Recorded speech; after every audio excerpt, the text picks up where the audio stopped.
អស់តែ1500រៀលគឺបានម្ហូបមួយចានដ៏ឈ្ងុយឆ្ងាញ់ញ៉ាំបាយអស់ដល់ទៅ2ចានគឺខ្ញុំធ្វើជាមួយនឹងជៀនជួនពងទាបើយើងស្ដាប់ទៅវាសាមញ្ញទេប៉ុន្តែបើរសជាតិរបស់គេគឺមិនសាមញ្ញទេគឺឆ្ងាញ់ហើយប្លែកហើយអត់មានអារម្មណ៍ថាយើងកំពុងតែដាច់លុយទេគ្រឿងផ្សំគឺមានជាខ្ញីខ្ញុំទិញគេ1000ពងទា500ហើយលាក់ខ្ទឹមមានខ្លួនឯងនៅមុខផ្ទះចំណែកសៀងក៏មានជាប្រចាំនៅផ្ទះដែរស្លឹកខ្ទឹមយកទៅលាងទឹកឲ្យបានស្អាតហើយនឹងយកវាមកហាន់ទៅជាកង់ប្រវាយរាងវែងបែបហ្នឹងបន្តមកទៀតគឺខ្ញុំបានដាក់ប្រេងឆាចូលទៅក្នុងខ្ទះទុកឲ្យរាងក្តៅហើយនឹងចៀនពងទាសម្រាប់ពងទាមួយគ្រាប់ហ្នឹងគឺយើងចៀនលក្ខណៈបែបជួរភ្នៅបន្តិចទៅវាមានរសជាតិឆ្ងាញ់ពេលបានក្រៀមល្អចាំយើងប្រែពេលហ្នឹងធ្វើឲ្យពងទាស្អាតអត់បាយទេពងទាបានឆ្អិនហើយគឺស្រង់ដាក់ទៅក្នុងចានមួយដុល្លារសិនដើម្បីស្រស់ប្រេងឆាដើម្បីឲ្យចៀនជួនពងទាមានរសជាតិឆ្ងាញ់ទីដំបូងគឺខ្ញុំបានយកខ្ញីហ្នឹងគឺយកមកដាក់ចៀនវាបន្តិចសិនដើម្បីឲ្យវាបានក្រៀមល្អការធ្វើបែបហ្នឹងធ្វើឲ្យយើងញ៉ាំទៅគឺអត់ហាងខ្លាំងទេហើយញ៉ាំទៅគឺញ៉ាំបានច្រើន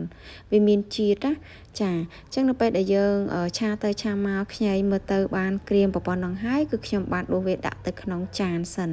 ខ្ញុំមិនយកក្រៀមខ្លាំងពេកទេគឺប៉ុណ្ណឹងបានហើយខ្ញុំបានដួសដាក់ទៅក្នុងចានមួយដៃឡាចរួចមកដាក់ច្រាមខ្ទឹមសហ្នឹង3-4 កំពឹសច្រាមឲ្យបានល្អិតល្អដើម្បីយកទៅដាក់ឆាអាចចាប់ផ្ដើមឆាបានហើយជាដំបូងគឺដាក់ប្រេងឆាចូលទៅក្នុងខ្ទះហ្នឹង1 ស្លាបព្រាបាយរួចដាក់ខ្ទឹមសចូល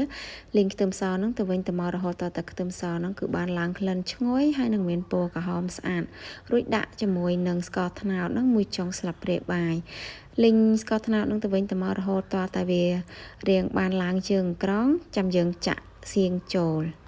សម្រាប់សៀងនេះផងដែរគឺខ្ញុំប្រើជាប្រភេទសៀងផ្អែមវាមានរសជាតិរាងប្រៃតិចវាមកល្មមឆ្ងាញ់បើយើងប្រើសៀងប្រៃវាប្រៃខ្លាំងពេកអញ្ចឹងយើងដាក់ឆាសៀងនឹងឲ្យវារាងបានក្លិនឈ្ងុយល្អបន្តិចទៅចាំយើងដាក់គ្រឿងផ្សំចូលបន្ថែមទៀតដែលមានដូចជា